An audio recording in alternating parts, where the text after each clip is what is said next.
사랑하는 여러분, 오늘 이 자리에 함께 해주셔서 진심으로 감사합니다. 잠시 오늘 우리의 이야기에 귀 기울여 주시기에 앞서 하나님의 은혜가 여러분의 삶에 가득하기를 바라는 마음으로 이 영상이 여러분의 믿음의 작은 등불이 된다면 구독과 좋아요를 통해 더 많은 분들과 이 빛을 나누는 일에 동참해 주시길 부탁드립니다. 여러분의 작은 손길이 누군가에게는 큰 위로와 희망의 메시지가 될 수 있습니다. 잠시 함께 기도하는 마음으로 시작하겠습니다. 사랑의 하나님 아버지, 지금 이 시간 말씀을 듣는 모든 심령 위에 하늘의 평강을 더하여 주옵소서. 지치고 상한 마음을 위로하시고 메마른 영혼의 생명의 단비를 내려주시옵소서. 오직 주님의 진리 안에서 참된 자유와 기쁨을 발견하는 복된 시간이 되게 하여 주시옵소서. 예수님의 이름으로 기도합니다. 아멘. 오늘은 기도의 능력이라는 주제에 대해 흥미로운 이야기로 시작해볼까 합니다. 실화라고 전해지는 이야기인데요. 미국 텍사스의 한 작은 마을에 있었던 일입니다. 한 주점 주인이 사업 확장을 위해 건물 증축 공사를 시작했습니다. 그런데 바로 그 근처에 있던 지역 침례교회에서는 이 소식을 달갑게 여기지 않았습니다. 교인들은 주점의 확장을 막기 위해 탄원서를 제출하고 매일같이 뜨겁게 기도하기 시작했습니다. 공사는 계속되었고 마침내 주점의 재개장을 불과 일주일 앞둔 어느 날 밤이었습니다. 갑자기 마른 하늘에 날벼락이 치더니 그 주점 건물을 정확히 내리쳤고 건물은 순식간에 잿더미로 변해버렸습니다. 이 사건 이후 교회 사람들은 어깨를 으쓱하며 자신들의 기도가 얼마나 강력한지 자랑하고 다녔습니다. 바로 그때까지는 말이죠. 얼마 후 주점 주인이 교회를 상대로 소송을 제기했습니다. 소송의 이유는 교회가 직간접적인 행동, 즉 기도를 통해 자신의 건물을 파괴했으므로 모든 책임을 져야 한다는 것이었습니다. 법정에서 교회 측은 건물 붕괴에 대한 어떠한 책임도 관련도 없다고 강력히 부인했습니다. 원고의 고소장과 피고의 답변서를 모두 읽어본 판사는 첫 심리를 시작하며 이렇게 말했습니다. 이 사건을 어떻게 판결해야 할지 아직 잘 모르겠습니다. 하지만 서류상으로는 아주 흥미로운 상황이 펼쳐지고 있군요. 한쪽에는 기도의 능력을 굳게 믿는 주점 주인이 있고 다른 한쪽에는 이제는 기도의 능력을 믿지 않는다고 말하는 교회 전체가 있습니다. 참 아이러니한 상황이지요. 이 이야기는 우리에게 믿음과 기도의 본질에 대해 다시 한번 생각하게 합니다. 자, 이제 성경 사도행전 10장으로 함께 가보겠습니다. 오늘 우리가 깊이 묵상할 말씀은 사도행전 10장 38절입니다. 저는 개인적으로 이 한 구절이 마태, 마가, 누가, 요한복음 전체에 나타난 예수님의 사역을 사도의 관점에서 압축적으로 요약한 것이라고 믿습니다. 예수님께서 어떻게 세상에 그토록 큰 영향을 미치셨는지 그 핵심이 담겨 있는 구절입니다. 하나님이 나사렛 예수에게 성령과 능력을 기름 붓듯 하셨음에 그가 두루 다니시며 선한 일을 행하시고 마귀에게 눌린 모든 사람을 고치셨으니 이는 하나님이 함께 하셨음이라. 다시 한번 읽어보겠습니다.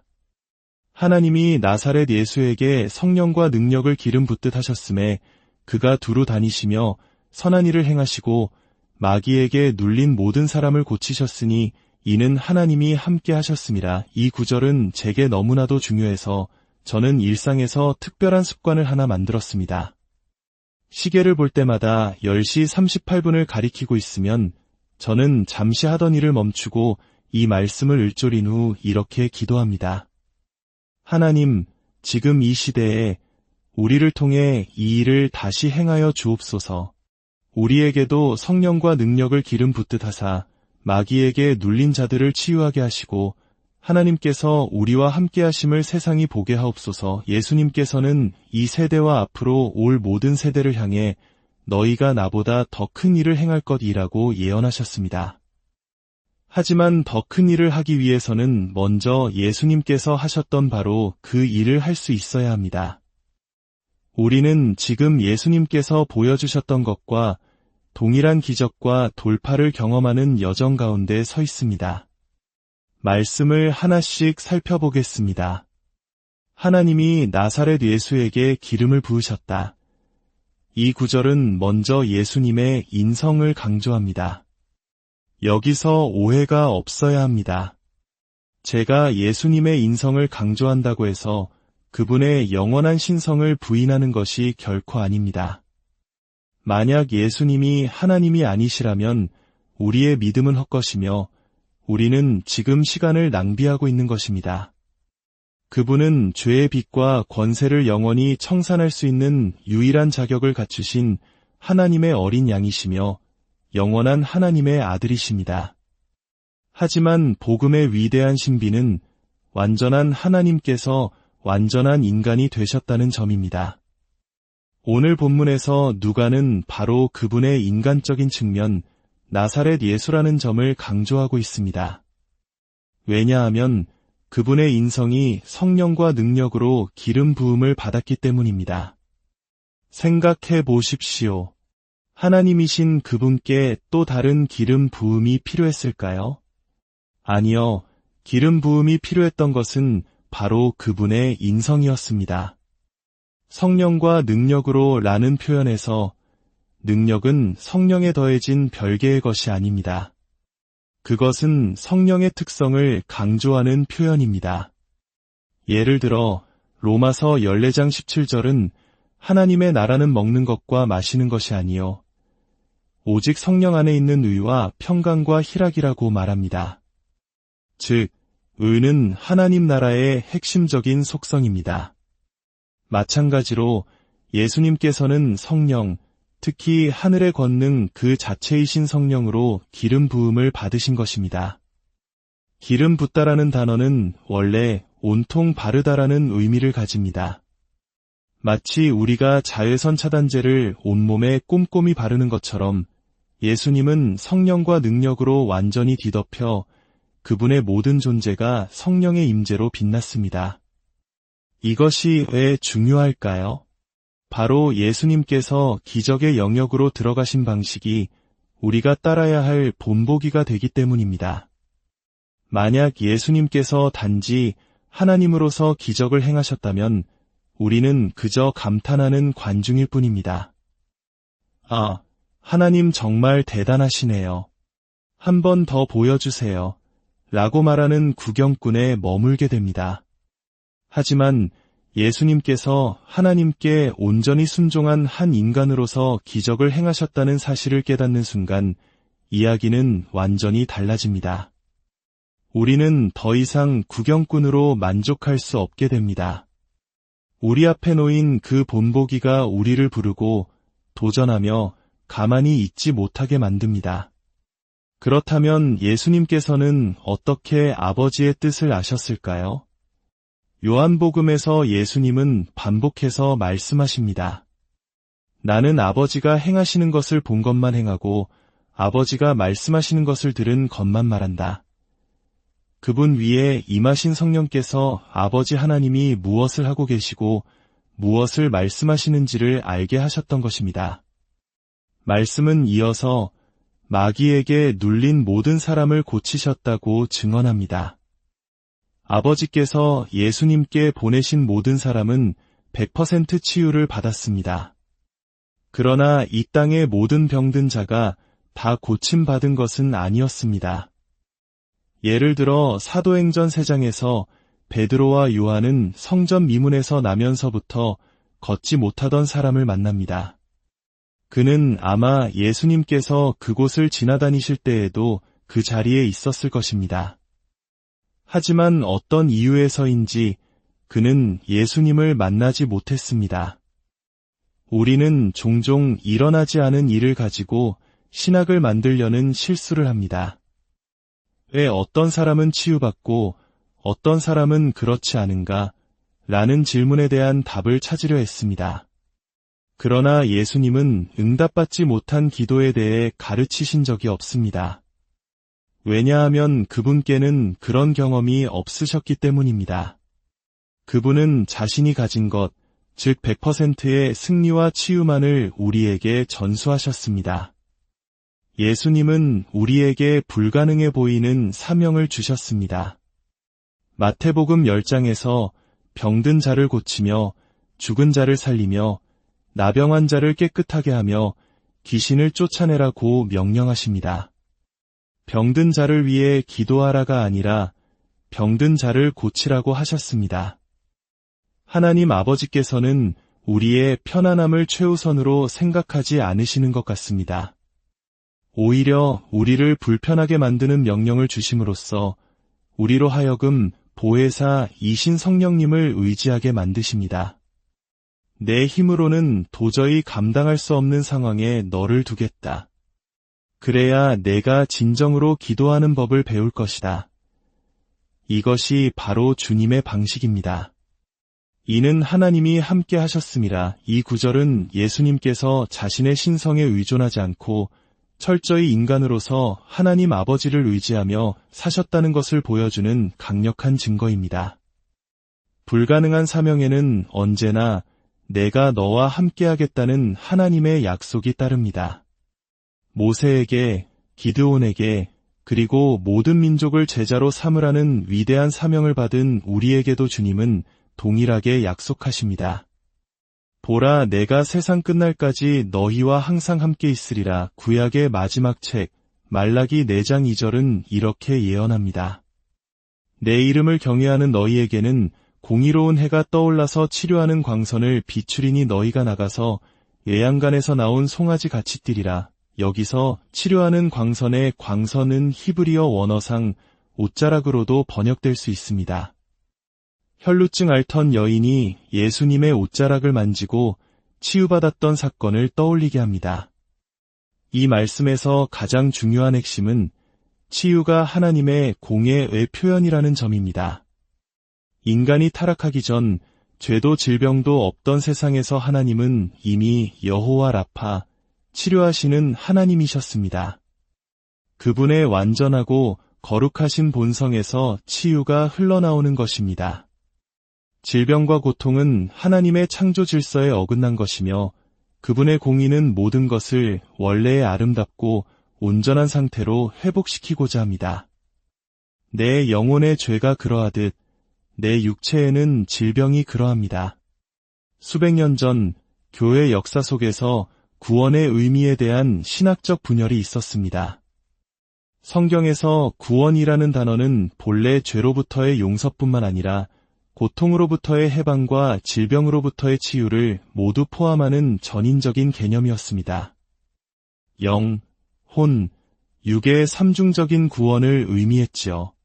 하지만 어느 순간부터 죄 사함이 구원의 핵심이고 치유와 축사는 부가적인 것, 혹은 특별한 은사를 받은 사람에게만 해당되는 것처럼 여겨지기 시작했습니다. 교회는 복음의 총체적인 능력을 스스로 축소시켜 버린 것입니다. 예수님을 영접하셨군요. 환영합니다. 이제 당신을 괴롭히던 그 질병을 떠나보냅시다.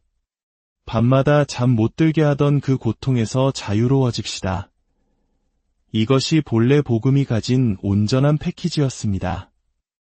이사야 신세장은 예수님께서 우리의 질병과 고통을 대신 짊어지셨다고 분명히 증언합니다. 그는 실로 우리의 질고를 지고 우리의 슬픔을 당하였거늘 그가 찔림은 우리의 허물 때문이요 그가 상함은 우리의 죄악 때문이라. 여기서 질고는 문자 그대로 질병을, 슬픔은 고통을 의미합니다. 십자가는 예수님께서 우리의 영적 구원뿐만 아니라 육체의 건강과 치유를 위해서도 이미 값을 치르셨다는 증거입니다. 만약 제가 여러분에게 이미 모든 비용이 지불된 최고급 자동차의 열쇠를 주면서 그냥 가서 찾아오기만 하면 됩니다 라고 한다면 여러분 중 누가 할부금을 내기 위해 은행에 가겠습니까? 아무도 없을 겁니다. 마찬가지로 우리에게 필요한 기적의 값은 이미 지불되었습니다. 우리는 이미 우리 계좌에 들어있는 것을 얻기 위해 싸울 필요가 없습니다. 다만 그 계좌에서 어떻게 인출하는지를 배워야 할 뿐입니다. 우리가 아픈 자를 위해 기도하는 것은 예수님께서 이미 지불하신 것을 그분이 받으시도록 돕는 것입니다. 그분은 우리의 고통을 자신의 고통으로 여기십니다. 교회가 핍박받을 때 사울아, 내가 어찌하여 나를 핍박하느냐고 물으셨던 것처럼 우리가 아픈 자를 위해 기도할 때 그분은 그것을 기쁘게 받으십니다.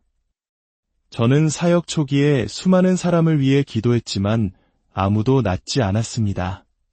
심지어 몇몇은 세상을 떠나기도 했습니다. 저는 낙심하여 3개월간 기도하다가 6개월을 쉬기를 반복했습니다.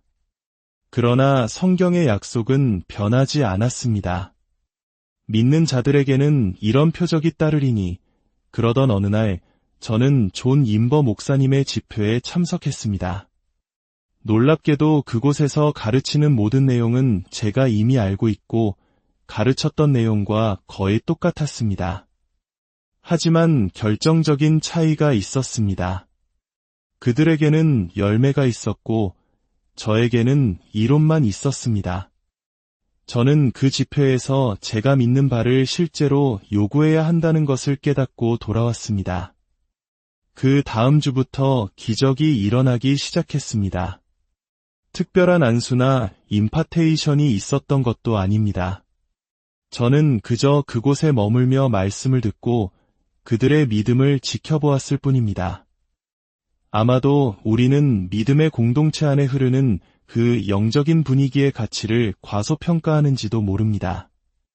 마치 좋은 바이러스처럼 믿음은 전염됩니다. 돌아온 후 저는 제 친구가 운영하는 가게에 들렀습니다. 그는 관절염 때문에 더 이상 공구를 사용할 수 없어 은퇴해야 할 것 같다고 말했습니다.